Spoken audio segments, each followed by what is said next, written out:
Bonjour à tous, bien-aimés, bienvenue sur cette chaîne. Et aujourd'hui, j'ai l'immense plaisir d'accueillir une invitée, pas des moindres, d'accord, parce que c'est une jeune fille de gloire.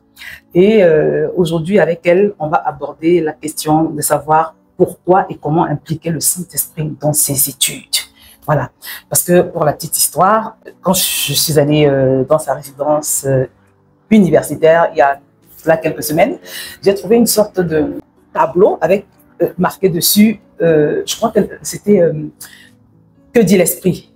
Alors ça m'a intriguée et j'avais commencé à l'interroger là-dessus. Aujourd'hui, j'ai à cœur qu'elle explique à un jeune garçon, à une jeune fille, pourquoi est-ce qu'une jeune fille comme elle estime qu'il est nécessaire de faire appel au Saint-Esprit, de l'impliquer dans ce qu'elle fait dans ses études. En tout cas, elle va nous parler de sa relation avec le Saint-Esprit et nous avons la conviction qu'il y a quelqu'un qui regarde cette émission qui va être béni. Alors déjà, bonjour et bienvenue dans cette émission. Merci. Alors, est-ce que tu peux te présenter à toutes les personnes qui nous regardent? Donc, bonjour à tous, je m'appelle Ruth, je suis passionnée de musique. Je chante du coup dans le groupe de musique de mon église et en termes d'études, du coup, j'ai fait une école de commerce à Paris, à EM Lyon, donc un bachelor. Et ensuite, j'ai fait un master à Londres en entrepreneuriat. D'accord. Alors ici, on commençait par cette phrase qui était marquée sur ton tableau dans ta chambre d'étudiant. Alors, que dit l'esprit? Pourquoi avoir mis une telle phrase? Je pense que au quotidien, on oublie souvent beaucoup de choses qui sont importantes. Donc, des fois, le fait de les écrire devant nous et de les voir quand on rentre, etc., ou quand on se réveille, ça nous permet de nous rappeler des choses qui sont importantes dont on veut se souvenir simplement. D'accord. Alors, si je comprends bien, pour toi, puisque tu dis que si tu l'as mis sur un mur, c'est parce que tu voulais t'en rappeler. Pour toi, c'est important de se rappeler, d'interroger le Saint-Esprit, c'est ça? D'accord. Et pourquoi penses-tu qu'on doit impliquer le Saint-Esprit dans ses études? Parce que c'est le sujet un peu de notre entretien. Déjà, je pense que c'est important en tant que chrétien de ne pas mettre Dieu dans des cases. Donc, Dieu à l'église, Dieu pendant les temps de prière et ensuite, après, on vit notre vie comme on veut. C'est important de sortir de cet état de religiosité et de plutôt approcher Dieu comme une personne avec qui on peut avoir une relation. Et ça permet en fait de ne pas limiter Dieu là où il veut agir dans différentes parties de nos vies. Et donc, pourquoi inviter le Saint-Esprit? C'est parce que Dieu ne force personne. Donc, ça veut dire que si on ne lui demande pas de nous aider dans notre quotidien, il ne va pas nous forcer. Et donc, du coup, moi, ça me fait penser à un verset dans Matthieu, chapitre 7, versets 7 et 8. Demandez et vous recevrez, cherchez et vous trouverez, frappez et l'on vous ouvrira. Car celui qui demande reçoit, celui qui cherche trouve, et l'on ouvre à celui qui frappe. Et également le verset dans Psaume 32, 8 qui dit « Tu as dit, je t'inspirerai, je t'indiquerai le chemin que tu devras emprunter, je serai ton conseiller et mes yeux veilleront sur toi. » Donc si on reprend le premier verset, vous voyez qu'il y a des verbes d'action. C'est à chaque fois demander, chercher, frapper. Donc ça montre qu'il n'y a pas juste la part que Dieu a à faire, il y a aussi notre part. Et donc, il y a une faveur aussi qui est réservée aux personnes qui invitent le Saint-Esprit dans ce qu'elles font, particulièrement dans leurs études. Donc, du coup, voilà pourquoi je pense que c'est important d'impliquer le Saint-Esprit. Alors, c'est vrai que la Bible nous dit, si vous me suivez régulièrement, j'aime bien citer ce verset, Galates chapitre 5 au verset 16, où il nous est dit de laisser le Saint-Esprit conduire nos vies, et de cette façon, nous ne serons pas livrés à nous-mêmes. Mais en général, on interroge le Saint-Esprit. Alors, la plupart des chrétiens, la moyenne des chrétiens, interrogent le Saint-Esprit pour des questions importantes. À savoir, par exemple, est-ce que c'est l'homme de ma vie? Voilà, sur des sujets vraiment importants, en fait. Est-ce que, par exemple, on doit partir dans telle destination? Mais est-ce que ce n'est pas excessif de dire qu'on implique le Saint-Esprit dans ses études? Il nous a donné un cerveau. Voilà, on n'a qu'à étudier et puis normalement, on a de bonnes notes. Alors, ma question, c'est est-ce que ce n'est pas exagéré de dire que on va impliquer le Saint-Esprit dans ses études? Non, je ne pense pas que ce soit quelque chose d'exagéré. Comme je l'ai dit, Dieu ne nous force pas. Donc, si on considère que Dieu ne peut que agir dans un domaine de la vie, bah, il agira que dans ce domaine-là. Donc, pourquoi limiter Dieu quand il est capable de faire des choses dans tous les aspects de nos vies et il veut faire partie de nos vies au quotidien, en fait. Donc, et il y a vraiment une grâce, une faveur qui est présente quand on prend le temps, en plus de travailler, d'inviter Dieu dans ce qu'on fait au quotidien. Et moi, c'est l'expérience que j'ai eue. Donc, du coup, non, c'est pas du tout excessif d'inviter cet esprit dans ses études. D'accord. Alors, tu parles d'expérience. De quelle expérience s'agit-il? Qu'est-ce que tu as expérimenté justement? Parle-nous concrètement de quelle façon est-ce que le Saint-Esprit t'a aidé dans tes études? C'est quoi ton expérience? Moi, ça a commencé du coup quand j'avais 13 ans. Je m'apprêtais à rentrer en 4e. Je priais du coup pour demander à Dieu de me montrer qu'il existe vraiment. Et en fait, j'avais aussi beaucoup d'enseignements que j'entendais à l'église, à ICC. Et du coup, ça m'a vraiment ouvert l'esprit sur beaucoup de sujets. Et en fait, la manière dont Dieu m'a répondu, c'est de me rendre beaucoup plus consciente de lui. Parce qu'avant, moi, c'était juste Dieu à l'église, et pendant qu'on lit la Bible, pendant qu'on prie, et après, pendant la semaine, bah, chacun vivait sa vie comme il voulait. Et en fait, quand j'ai commencé à prendre conscience de Dieu dans mon quotidien, ça a vraiment changé. Donc, par exemple, avant d'aller en cours, je demandais au Saint-Esprit de m'inspirer des tenues qui allaient être les mieux pour ma journée. Avant de rentrer en cours aussi, je demandais au Saint-Esprit de prendre le contrôle du cours, par exemple un cours d'espagnol, etc. Aussi, avant de réviser ou de faire un devoir, je demandais aussi au Saint-Esprit de m'aider, de m'inspirer dans mon travail que j'allais faire. Et ça m'a donné beaucoup plus de motivation dans ma manière de travailler. Ça a aussi changé la façon dont je travaillais. Et mes notes aussi se sont beaucoup améliorées. Donc en 4e, j'ai terminé parmi les meilleurs élèves de ma classe. Alors qu'avant ça, j'étais plutôt... j'étais pas une mauvaise élève, mais j'étais une élève moyenne. Donc du coup, j'ai vraiment vu l'avant et l'après. Et ça m'a suivi jusqu'à aujourd'hui. Donc là, je suis en fin d'études. J'ai toujours continué à inviter le Saint-Esprit, que ce soit dans mes cours ou que ce soit dans mes stages, dans mes examens, etc. Et ça a toujours fait une énorme différence. Parfois, Dieu répond d'une manière ou d'une autre, comme il le dit dans sa parole. Donc des fois, ça peut être des inspirations, des flashs que tu vas recevoir sur des idées par rapport à même un travail de groupe ou un travail individuel. Ça peut être même une personne qui te parle et ça répond à une question que tu avais posée à Dieu. Ça peut même être par des rêves. Mais en tout cas, il y a vraiment une différence quand on invite le Saint-Esprit. Et donc voilà. D'accord. Tu parles d'une expérience que tu as eue quand tu étais en 4e, donc tu avais 13 ans. Moi, si je comprends bien, ta relation avec le Saint-Esprit a commencé à l'âge de 13 ans, bien vers l'âge de 13 ans. Mais moi, je voudrais savoir, parce que moi, en tant que ta mère, je ne me rappelle pas t'avoir un jour, en tout cas à cet âge-là, encouragé à entretenir une relation avec le Saint-Esprit. Parce que moi-même, je crois que c'était à peu près à la même époque que j'ai commencé à m'intéresser véritablement au Saint-Esprit. Donc, je veux savoir d'où ça t'est venu. Ça a commencé comment? Je sais que tu as eu ton expérience avec Jésus quand tu avais 13 ans, 12-13 ans. Mais je ne sais pas d'où t'est venue l'idée de commencer à consulter le Saint-Esprit. Parce que ça, jusqu'aujourd'hui, c'est vrai que c'est pas clair dans ma tête. Donc, est-ce que tu peux nous dire comment est-ce que tu as été convaincu qu'il fallait que tu entames une relation avec le Saint-Esprit? Je pense que comme je l'ai dit aussi, c'est l'environnement dans lequel j'étais. Parce qu'il n'y a pas juste ce qu'on entend quand on est chez soi. C'est aussi vraiment le fait de s'exposer à des enseignements qui vont te faire grandir. Donc du coup, quand j'avais 13 ans, j'ai commencé à écouter de plus en plus les enseignements de l'église dans laquelle on allait. Donc j'allais chez les ados, mais j'écoutais aussi les enseignements qu'on prêchait pendant le culte, donc à tout le monde. Et du coup, c'est ça qui m'a vraiment fait prendre conscience que Dieu, c'est pas juste le Dieu de l'église, mais c'est aussi, enfin, c'est un Dieu qui est réel et qui veut vraiment nous aider dans tous les aspects de nos vies et qui veut vraiment faire partie de chaque aspect de nos vies. Donc, c'est vraiment les enseignements que j'ai entendus qui m'ont ouvert l'esprit sur ça. Et aussi en priant, c'est aussi une façon que Dieu a utilisée pour me répondre à mes prières. D'accord. On va dire que c'est une question de révélation, alors révélation personnelle. Oui, et aussi surtout l'environnement, parce que si j'avais pas été dans cet environnement, ben, j'aurais jamais su ça. Donc, je pense que c'est les deux. C'est la soif et aussi l'environnement dans lequel on est.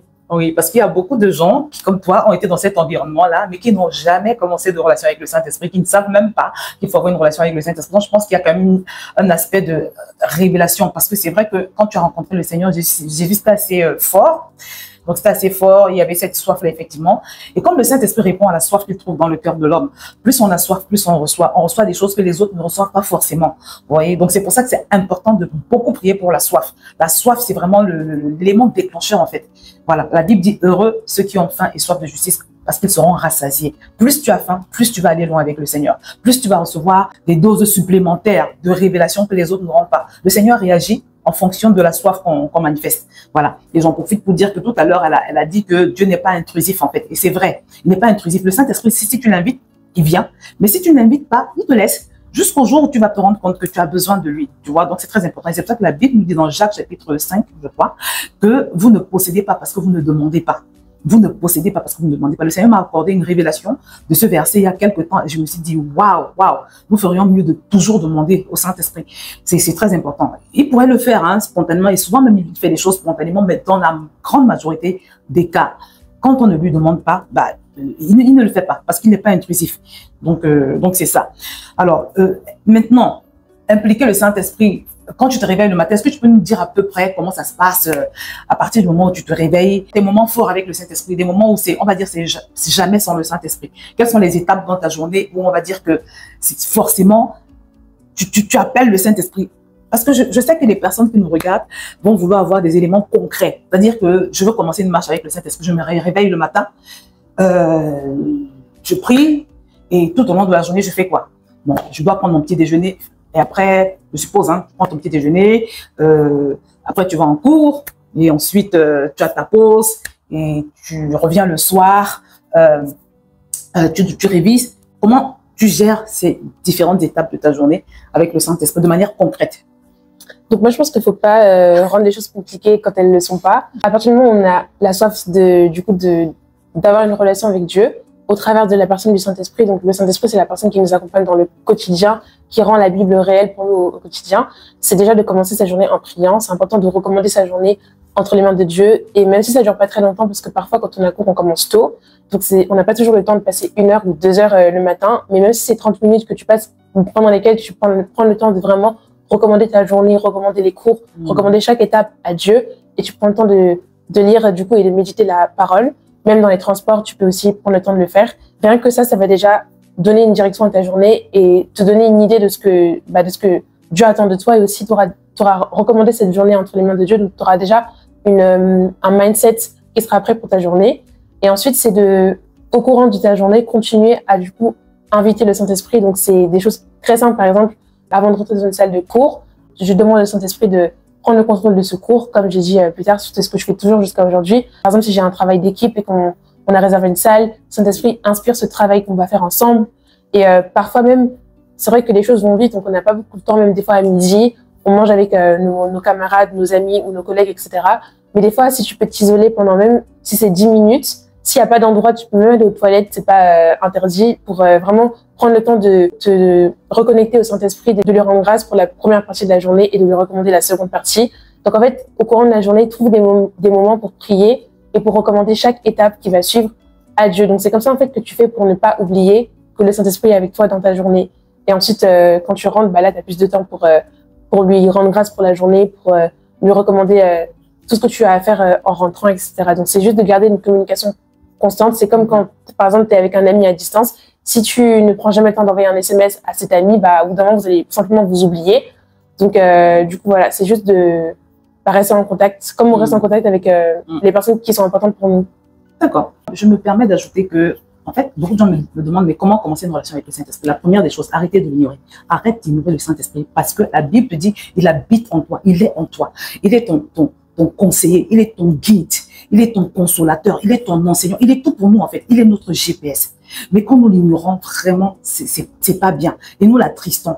Donc, quand tu ignores le Saint-Esprit, ne sois pas étonné qu'il ne se révèle pas spontanément à toi. Mais tu vas te rendre compte que quand tu vas commencer à l'impliquer, tu vas commencer à lui parler de ta vie, à le considérer comme ton meilleur ami, à lui demander son avis pour tout, même si tu ne reçois pas de réponse dans l'immédiat, tu vas voir que petit à petit, il va commencer à t'aiguiller. Et plus tu vas dépendre de lui, c'est-à-dire que pour tous tes plans, tous tes projets, même parfois on t'invite, mais tu n'es pas sûr que tu dois y aller, tu vas lui demander, Saint-Esprit, est-ce que j'y vais? Parfois, tu dois faire un choix d'orientation, tu vas lui demander son avis. À force de demander son avis au Saint-Esprit, même quand je vais au restaurant, moi personnellement, je vais demander, Saint-Esprit, conduis-moi vers le bon menu. Parce que parfois, on sait même pas ce qu'on nous sert en fait. Tu vas au restaurant, on te sert des choses, tu sais pas ce qu'il y a dedans, tu sais pas si c'est bien pour ton corps et tout. Voilà. Donc, tu l'impliques pour tout dans les détails. Et plus tu fais ça, plus tu vas te rendre compte qu'il va te conduire spontanément. Parce qu'il aura notifié que elle l'a vraiment, elle s'humilie, elle dépend de moi. Elle veut que je la guide, elle veut que je la conduise, elle a de la révérence pour moi, elle a de la considération pour moi, ou il a de la considération pour moi. Et voyant cela, je vous assure qu'il va commencer à te faire des signes de manière vraiment spontanée. Donc c'est, comme elle a dit, une affaire de tout le temps, de lui parler. Alors, je pense que tu as peut-être un meilleur ami ou une meilleure amie. Tu lui confies toutes tes questionnements, tous tes questionnements, tu lui parles, j'ai telle chose qui me préoccupe, et ton ami te donne des conseils. Fais la même chose avec le Saint-Esprit. C'est ton meilleur ami. C'est ton meilleur ami, vraiment. Et c'est celui qui jamais ne va te décevoir. C'est celui qui jamais ne va te mettre un coup dans le dos. Tu vois? Donc, c'est à toi de commencer cette relation avec lui en arrêtant de l'ignorer. Parce qu'il est là, il est là. Il y a des gens qui se plaignent et qui disent que ouais, voilà, je suis seul, je suis livré à moi-même. Quand tu parles comme ça et que tu es chrétien, parce que quand tu es chrétien, si tu as vraiment donné ton cœur à Jésus, le Saint-Esprit est venu vivre en toi. Quand tu te plains de solitude, tu attristes le Saint-Esprit parce que il est en toi et tu te plains de solitude. C'est grave, tu vois. Donc, sache qu'il est en toi.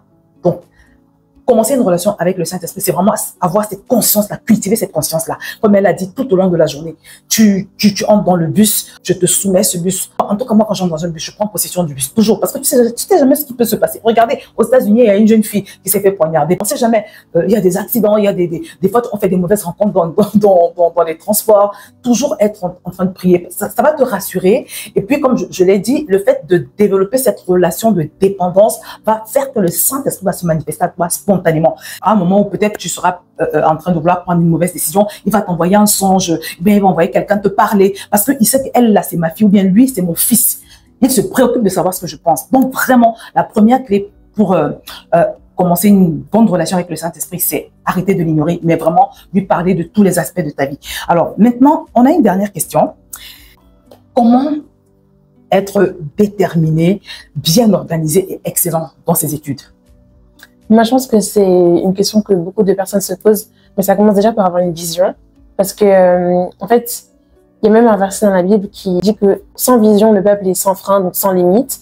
Donc, en fait, parfois, il y a beaucoup de choses qu'on n'arrive pas à faire parce qu'on ne sait pas pourquoi on les fait. Et si toi-même, tu ne sais pas pourquoi tu fais quelque chose, bah, évidemment, tu ne seras pas motivé pour faire la chose. Donc, c'est important de prendre le temps de, si tu peux même écrire une ou deux phrases sur ta vision. Donc, quand on dit vision, c'est vraiment qu'est-ce que tu veux faire par la suite, en fait, surtout si on parle dans un contexte scolaire, du coup. Et en fait, avoir une vision, c'est ce qui va te permettre de rester motivé, même quand il y aura des difficultés, même quand tu n'auras pas forcément envie de faire les choses. Parce que, enfin, faut être sincère, je pense qu'on a tous des hauts et des bas, et des fois, on n'a juste pas forcément envie de faire les choses. Donc, du coup, par exemple, si tu es au collège, une vision que tu peux commencer à écrire, c'est qu'est-ce que tu veux faire au lycée, quelles sont les spécialités que tu veux choisir, même après, si tu as déjà une idée de ce que tu veux faire plus tard, les métiers que tu vises, etc. Si tu es au lycée, pense à quelle université tu veux aller par la suite et quels sont les requis de cette université. Est-ce que c'est en France? Est-ce que c'est à l'étranger? Et si tu es déjà à l'université, bah, dans quel domaine est-ce que tu veux travailler ou entreprendre après du coup l'université? Et le fait d'avoir une idée, pas forcément exacte, mais au moins une idée de ce que tu veux faire, ça va t'aider du coup à rester motivé. Ça va te rappeler le pourquoi en fait. Pourquoi est-ce que tu fais ce que tu fais? Pourquoi est-ce que tu révises? Pourquoi est-ce que tu travailles? Pourquoi est-ce que tu dois te réveiller tôt? Pourquoi est-ce que tu rentres tard? Etc. etc. Et c'est important d'avoir un rêve. Moi, par exemple, j'ai toujours rêvé d'aller étudier à l'étranger, dans un pays anglophone, donc que ce soit les États-Unis, le Canada, ou l'Australie, ou l'Angleterre, etc. Du coup, c'est quelque chose qui m'a poussé à travailler particulièrement quand j'étais du coup en école de commerce à Paris. Et du coup, par la grâce de Dieu, j'ai pu partir un an à Londres. Donc, avoir une vision, c'est la première chose, je pense, pour être déterminé. Une deuxième chose qui est importante, c'est d'arrêter d'attendre que la motivation vienne et que les envies viennent pour commencer à travailler. En fait, faut donner le meilleur de soi-même. On n'est pas là pour juste suivre ses émotions et ses sentiments. C'est hyper important, comme j'ai dit, de vraiment se donner à fond dans ce qu'on fait. Parce qu'après, tôt ou tard, on récoltera du coup les semences qu'on aura laissées. Et il y a une citation que j'ai souvent entendue qui dit que il y a deux options dans la vie. Soit tu t'amuses maintenant et tu paieras plus tard. Soit tu paies les prix maintenant et demain tu pourras t'amuser et faire exactement ce que tu veux. Donc, du coup, voilà. Un autre point aussi, c'est que la prière ne remplace pas le travail. Le Saint-Esprit ne remplace pas le travail. Donc, ça veut dire que le Saint-Esprit, il travaille avec toi, il ne travaille pas à ta place. Donc, c'est hyper important de faire ta part, qui est de réviser, de travailler, etc. Et pour le reste, compter sur la grâce de Dieu. Et donc, par exemple, j'aime beaucoup dire que si tu ne révises pas et que tu pries seulement, que tu vas à ton examen et que tu demandes au Saint-Esprit de t'inspirer et de t'aider, sur la base de quoi est-ce qu'il pourra t'aider? Il n'y aura rien, en fait, dans ton, désolé de l'expression, mais dans ton cerveau pour réussir à du coup sortir les émotions pour t'inspirer. Donc, il faut vraiment pas se moquer de Dieu et donner le meilleur de soi-même. Une autre chose aussi qui peut aider, c'est de se connaître et de choisir les bonnes méthodes de travail qui nous correspondent le plus. Donc, moi, par exemple, je sais que j'ai une mémoire visuelle. Donc, il y a des gens qui sont plus visuels, auditifs, etc. Donc, essaie d'adapter les méthodes de travail à ta manière de retenir l'information. Et moi, je sais que je fonctionnais beaucoup avec des fiches, que ce soit des fiches papier ou des fiches digitales, avec des couleurs, des codes couleurs, etc. Donc, peut-être que c'est pas la meilleure manière pour tout le monde, mais trouve ta manière d'apprendre et essaie de te caler dessus. Et aussi, je pense qu'une autre chose qui peut aider, c'est de faire un planning de travail et de révision. Même si tu ne respectes pas à 100%, au moins tu auras une idée plus ou moins de quelles sont tes priorités, de ce que tu dois faire, etc. et de comment tu peux t'organiser. Et je pense aussi que c'est important de faire des pauses, de se récompenser quand on a beaucoup travaillé, que ce soit même genre des choses aussi simples que des snacks ou autre chose. Pensez à équilibrer les choses. Et enfin, demande de l'aide. N'attends pas de couler, n'attends pas que ce soit la catastrophe de te rendre compte que tu n'as pas eu tel examen pour demander de l'aide si ça va pas. Essaie de te renseigner dans ton école, auprès de tes profs, auprès de tes camarades, même sur Internet, sur Google. Si tu as besoin d'avoir des personnes qui t'accompagnent, etc. C'est vraiment, dès que tu sens qu'il y a une difficulté, bah vraiment, reste pas dans ton coin. Et par la grâce de Dieu, bah, du coup, ça va aller. D'accord. Est-ce que tu aurais un conseil supplémentaire à apporter? Tu as tout dit, tu as dit tout ce que tu... Oui, alors, je pense que... alors, moi, je vais terminer en vous partageant une anecdote qui a été partagée par le pasteur Maud Castanou, qui est l'épouse de l'apôtre Yvan, qui nous démontre vraiment la puissance d'impliquer le Saint-Esprit dans ses études. En fait, je l'ai dit tout à l'heure, il faut arrêter de l'ignorer. Il faut savoir que des fois, tu as des difficultés au niveau de l'école, de l'apprentissage, d'une matière. Tu vas en parler à tes parents, tu vas en parler à tes amis, tu peux en parler au Saint-Esprit. Parce que non seulement il va t'écouter, mais en plus il va t'aiguiller. Tu peux demander au Seigneur de t'ouvrir l'intelligence. Il est capable de faire ça. Quand tu lis la Bible, pendant la construction du temple, dans l'Ancien Testament, Dieu donnait des capacités aux gens. Il donnait des onctions spéciales aux gens pour réaliser des ouvrages. Les gens se retrouvaient à faire des choses qu'ils n'avaient jamais fait par le passé parce que Dieu les avait dotés d'une capacité pour ça. Il les avait remplis d'ingéniosité. Donc Dieu est capable de te donner des capacités que tu n'avais pas avant. Il est capable de vraiment d'ouvrir ton intelligence pour que tu puisses comprendre une matière avec laquelle tu avais du mal. Il est capable de faire des choses qu'on n'imagine pas. Mais la clé, c'est dans ce verset que je vous ai partagé tout à l'heure. Vous ne possédez pas parce que vous ne demandez pas. Il faut demander. Tu es bloqué à l'école, demande au Saint-Esprit. Tu fais face à une forme de harcèlement ou de rejet. Parle au Saint-Esprit. Tu te poses des questions concernant ton orientation scolaire, interroge le Saint-Esprit qui va te guider par un témoignage intérieur, par une personne qui va te donner des idées. Parle au Saint-Esprit, parle-lui de tout. Voilà, parce que c'est vraiment puissant et c'est ce qui va faire la différence dans ta vie. Et je voudrais terminer sur cette anecdote de pasteur Maud Castanou, qui est l'épouse de l'apôtre Yvan, qui a vraiment eu une expérience extraordinaire. À chaque fois qu'elle raconte, je me dis waouh, parce que je crois qu'elle était en terminale et elle avait demandé à Dieu, elle avait dit à Dieu vraiment, si tu me donnes ton bac, je vais te donner ma vie, quelque chose comme ça là. En tout cas, elle a fait une sorte de vœu. Et vous savez ce qui s'est passé? La veille de son examen, le Saint-Esprit lui montre, je crois que c'était son épreuve de histoire ou de géographie, quelque chose comme ça là. Elle a vu l'épreuve. Donc, je pense que quand elle s'est réveillée le matin, elle a travaillé sur ce qu'elle avait vu en songe et je vous assure que ce qu'elle a vu en songe, parce que le Saint-Esprit lui a montré en songe, c'est ce qu'elle a eu à l'examen. Je vous assure, quand elle a partagé ce témoignage, je me suis dit, waouh, c'est incroyable. Donc, c'est le genre de choses que Dieu peut faire. Donc, en fait, ne pas impliquer le Saint-Esprit dans ses affaires, que ce soit dans ses études ou bien dans un autre domaine, c'est se priver vraiment de la grâce de Dieu, c'est se priver de choses magnifiques, glorieuses que nous pourrions vivre. Être livré à soi-même, parce que la Bible nous dit que quand on se laisse conduire par le Saint-Esprit, on n'est plus comme l'homme livré à lui-même. Voilà, donc c'est très important. Merci d'avoir accepté mon invitation. Merci, avec plaisir.